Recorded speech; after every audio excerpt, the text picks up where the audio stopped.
Hi everyone, আসসালামু আলাইকুম। আশা করি তোমরা সবাই ভালো আছো। আলহামদুলিল্লাহ আমিও বড় মতো ভালো আছি। তো চলে আসলাম তোমাদের সাথে ওয়েলকাম করতে আমার জোড়াতালি একটা লেজি ব্লগে। আই হোপ সো আজকের ব্লগটা তোমাদের কাছে একটু বোরিং লাগবে না, ভালো লাগবে। আর ভালো লেগে থাকলে অবশ্যই আমার চ্যানেলটা সাবস্ক্রাইব করে পাশে থাকবে, লাইক শেয়ার বেশি বেশি করে দিবে। তো চলো কথা না বাড়িয়ে ব্লগটা শুরু করে দিই। তো সন্ধ্যায় চা আর বিস্কিট খেয়ে শুরু করেছিলাম এই ব্লগটা। আর এই ব্লগটা সাধারণত ঈদেরও অনেক আগে করা। তো আমি অনেকগুলো ব্লগ একসাথে মানে জোড়াতালি লাগিয়ে ছোট করে তোমাদের সাথে শেয়ার করতেছি।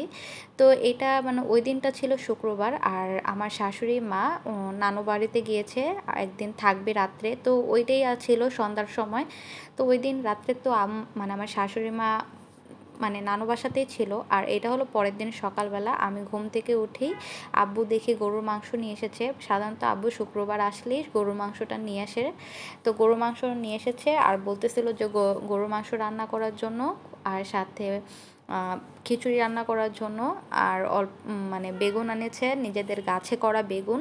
মানে আব্বু আমাদের গ্রামে এলাকাতেই আর কি কিছুটা সবজি টবজি বুনে, তো ওখানে আব্বু বেগুন গাছও বুনেছে। তো ওই বেগুন গাছ থেকে একটা বেগুন নিয়ে এসেছে, যেটা ভাজতে সাথে, আর বলেছে ডিম ভাজতে। তো আমি সেই অনুযায়ী রান্না টান্না বসিয়ে দিয়েছিলাম।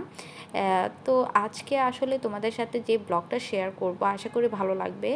আর ভালো নাই লাগার মানে না লাগার কথা না, আসলে ব্লগটা একজন স্পেশাল ব্যক্তির কে নিয়েই করা। আমার খুব ইচ্ছে ছিল, তার জন্য আমি একটা স্পেশালভাবে ব্লগটা তৈরি করব। তো সেভাবে তো করতে পারিনি, যাই হোক যতটুকু পেরেছি জোড়াতালি লাগিয়ে তারপরও চেষ্টা করেছি তোমাদের সাথে শেয়ার করার। তো আমি তো এদিকে রান্না টান্না বসিয়ে দিচ্ছিলাম, মানে সব কিছু রেডি করে দিচ্ছিলো আমার হেল্পিং হ্যান্ড, সে গুছিয়ে টুছিয়ে দিচ্ছিলো। আর নুসাইফকে নিয়ে আমি একা একা কখনোই মানে সব কিছু করে উঠতে পারি না।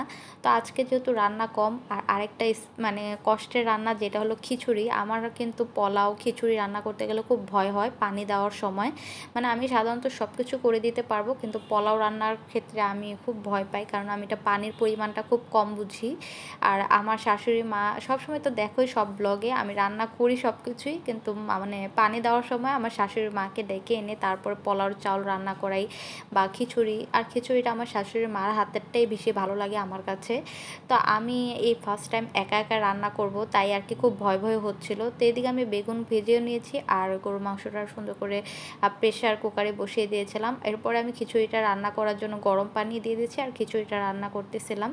তো হট করেই রান্না করতে করতে সব কিছু যেন আমার চোখের সামনে মানে এলোমেলো হয়ে গেল, কারণ একটু পরেই তোমরা দেখতে পারবা। মানে আমি ভিডিও আর কন্টিনিউ করে রাখতে পারিনি, মানে এমন পরিস্থিতি হয়ে যাবে আমাদের সাথে সেটা আসলে আমার কল্পনার বাহিরেই ছিল তখন।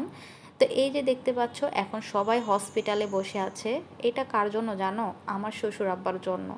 সে হঠাৎ করেই কেন যেন অসুস্থ ফিল করতে লাগলো দুপুরবেলা খাওয়া দাওয়া করে, যে মাত্র সে মানে মানে বাসায় আসার পর থেকে একটু অসুস্থ হচ্ছিল। সে তাড়াতাড়ি করে খাবার বেড়ে দিতে বললো, আমি জাস্ট সব কিছু রেডি করে দিয়েছি।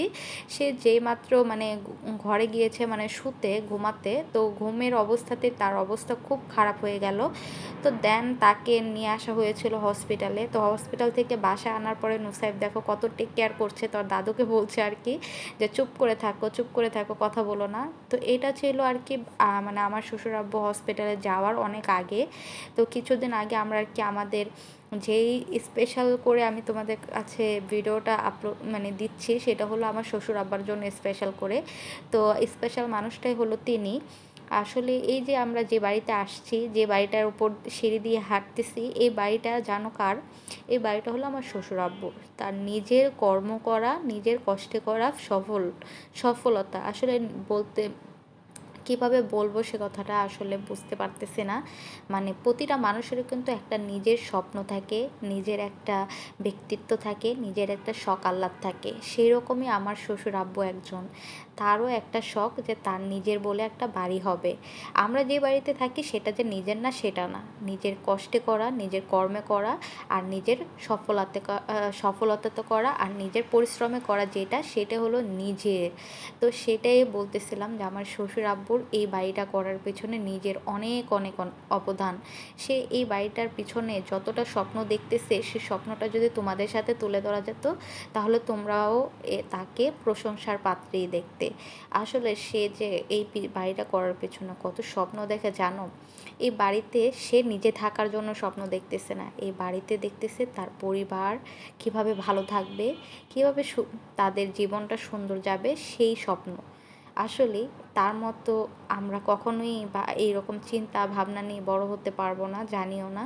আলহামদুলিল্লাহ। আর সে যে সুস্থ থাকে, ভালো থাকে, আমাদের ভালো রাখে, সেটাই হলো আল্লাহ তাআলার কাছে আমরা সবসময় ভালো মানে দোয়া করি যে তাকে যাতে আল্লাহ তাআলা সবসময় সুস্থ রাখে। তো আমাদের দ্বিতীয় তলার ছাদটা দেওয়া হচ্ছে, মানে কিছুদিন পরে দেওয়া হবে। তো এটা কিন্তু অলরেডি অনেক আগের মানে করা আমার ভিডিও।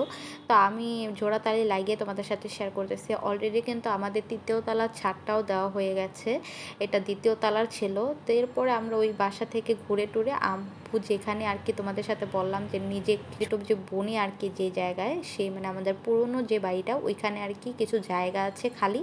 তো ওই কাজ দিয়েই আব্বু আবার কিছু সবজি টবজি বুনে। তো এই যে দেখো দাঁড়া, আমাদের বাসায় যে দাঁড়া সবজি মানে শাকগুলো আনা হয়, এগুলো হলে যে আব্বুর হাতে করা। তো ওই সাইডে আবার কিছু লাউ শাক বুনেছে, এদিকে করলা মানে করলা গাছ বুনেছে, এদিকে দাঁড়া আবার বেগুনের চারা, বেগুন গাছ বুনেছে, মরিচ গাছ বুনেছে। আব্বু আলহামদুলিল্লাহ টুকিটাকে অনেক সবজি বুনেছে। যে বেগুনের গাছগুলো এখান থেকে বেগুন নিয়ে গিয়েছিল আব্বু। তো এটা কিন্তু অসুস্থ থাকার আগের ভিডিও, তখন আমরা আর কি গিয়েছিলাম। আর এটা এই পুরনো বাড়ি আমাদের, যেখানে আব্বু আমার শ্বশুর আব্বুরা আগে থাকতো, আমার দাদা শ্বশুর দাদা শাশুড়ি তারা থাকতো সেই বাড়িটা। তো সেই বাড়িতেই আমরা মানে প্রায় সময় যাই, যে ঘুরে ঘুরে দেখে আসি, কারণ এই বাড়িটা না অনেক সুন্দর আর ভালো লাগে যেতে, খুব চুপচাপ নিরিবিলি একটা প্লেস বলতে গেলে। তো এখানে যে নুসাইবে যে দুষ্টুমি করতেছিল আব্বুর সাথে, তো নুসাইফেরও কিন্তু এই বাড়িটা খুব পছন্দ, কারণ এটা যেহেতু খোলামেলা পরিবেশ, সুন্দর একটা বাড়ি, তো খুব ভালো লাগে এই জায়গাটাতেও আসলে। তো এখানে আব্বু আবার ঘুরে ঘুরে দেখাচ্ছিল, আমরা ওই যে আমাদের কাঁঠাল গাছের কাঁঠাল দেখতেছিলাম। তো এখানেও অনেক টুকিটাকি গাছ আছে আর কি বাসায়। তো সেইটাই আর কি বললাম যে আমার শ্বশুর আব্বার এই স্বপ্নটা পূরণের পিছনেও কিন্তু অনেক পরিশ্রম। তো এই পরিশ্রম করতে করতেই সে মাঝে মধ্যে খুব অসুস্থ হয়ে যায়। আসলে সবসময় তার অসুস্থ থাকে না, সে বলতে গেলে সবসময় সুস্থই থাকে আলহামদুলিল্লাহ আপনাদের সবার দোয়ায়। কিন্তু বলতে গেলে এই বাড়িটা যখনই করতে যায় মানে খুব মানে সে পরিশ্রম করে, তো তখনই সে অসুস্থ হয়ে যায়। তার জন্য পরিশ্রম করা আসলে মানে সত্যি কথা বলতে গেলে আমার শ্বশুর আব্বা হলো 3 থেকে 4 বার বলতে গেলে স্ট্রোক করেছে। সে একজন স্ট্রোকের রোগী। তো তার জন্য পরিশ্রম করা আসলে মোটেও ঠিক না। তারপরও সে কিন্তু আমাদের ভালো থাকার জন্য সবসময় পরিশ্রম করে যায়।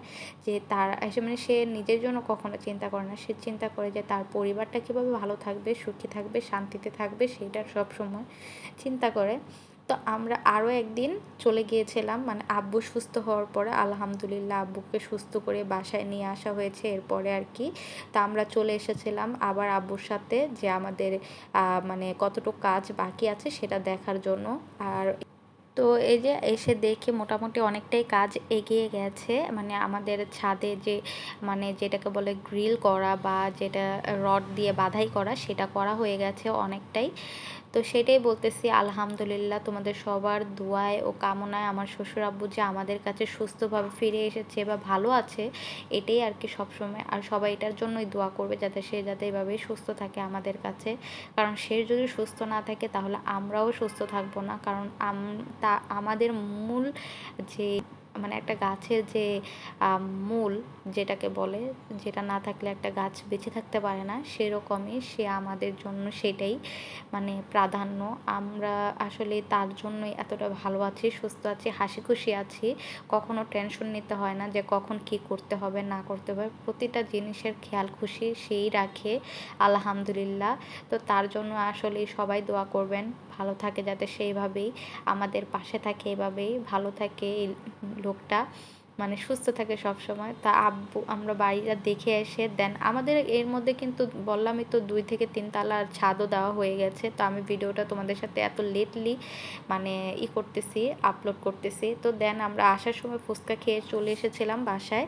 তো এসে দেখি আমাদের মেঝো আম্মু সুন্দর সুন্দর করে 2টা কেক বানিয়েছে 2 ফ্লেভারের, একটা হলো ম্যাঙ্গো মানে লেমন ফ্লেভার, আরেকটা ছিল চকলেট ফ্লেভার। তো আলহামদুলিল্লাহ দুটোটা কেক এত কিউট এত সুন্দর ছিল, মানে দেখতেই এত ভালো লাগতেছিল, কেটে খেতে আর ইচ্ছা করতেছিল না। দেন আম্মুকে বলেছিলাম যে পরে খাবো নি, তা আম্মু আর সহ্য করতে পারেনি, আমাদের তাড়াতাড়ি এনে আগে খাইয়ে আমাদের রিভিউ শোনার জন্য চলে এসেছিল।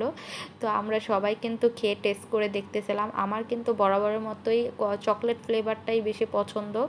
তো আমি চকলেট ফ্লেভারের কেকটা খেতেই চাচ্ছিলাম না কেটে, তো সবাইকে অল্প অল্প করে কেটে দিচ্ছিলাম। দেন আমি খাওয়ার জন্য একটা বড় পিস কেটে নিচ্ছিলাম, মানে আমার এত চকলেট ফ্লেভারটা পছন্দ। তো আমার কিন্তু ম্যাঙ্গো ফ্লেভার যেটা বানিয়েছে, লেমন ফ্লেভার, ওইটাও খুব ভালো লেগেছিলো। মানে আমি ওই ফ্লেভারে এত খাই না, তারপর আমার খুব ভালো লেগেছিলো। দুটোটা কেকই আলহামদুলিল্লাহ অনেক মজার ছিল। তো আমরা কিন্তু কেকই কেটে কেটে খেয়ে খেয়ে শেষ করে নিচ্ছিলাম। তো আজকের ভিডিওটা কেমন লেগেছে অবশ্যই জানাতে ভুলো না। লাইক শেয়ার বেশি বেশি করে দিও। আর ভিডিওগুলো মানে দেখে তোমাদের কাছে কেমন লাগে অবশ্যই কমেন্টসে জানাতে ভুলো না। এটা তোমাদের সাথে একটা রিকোয়েস্ট। আর কে কোথা থেকে ভিডিওগুলো দেখো অবশ্যই একটু হলেও আমাকে জানিয়ে দিও। তো শেষ করার আগে আরও একটা সুন্দর কথা বলে শেষ করতে চাই। জানো, এই পৃথিবীতে আল্লাহ তাআলা আমাকে সবথেকে সুন্দর পুরস্কার কী দিয়েছে? আমার তিনটা বাবা। একটা হলো আমার শ্বশুর আব্বা, একটা আমার নিজের বাবা, আর আরেকটা হচ্ছে আমার নিজ সন্তান। সেই তিনটা বাবাকে পেয়ে আমি আলহামদুলিল্লাহ অনেক ভালো আছি তোমাদের সবার দোয়ায়। তা অবশ্যই আমার তিনটা বাবার জন্য তোমরা সবাই দোয়া করবে। আর এইগুলো হচ্ছে আমাদের ছাদ ঢালাই দেওয়ার পরে আর কি। তো আব্বু যেদিন ছাদ ঢালাই দিয়েছে সবাইকে এই যে বিরিয়ানি এনে খাইয়েছিল। তো আজকের মতো এই পর্যন্তই। তো সবাই ভালো থাকবেন, সুস্থ থাকবেন, আমাদের জন্য দোয়া করবেন। আল্লাহ হাফেজ।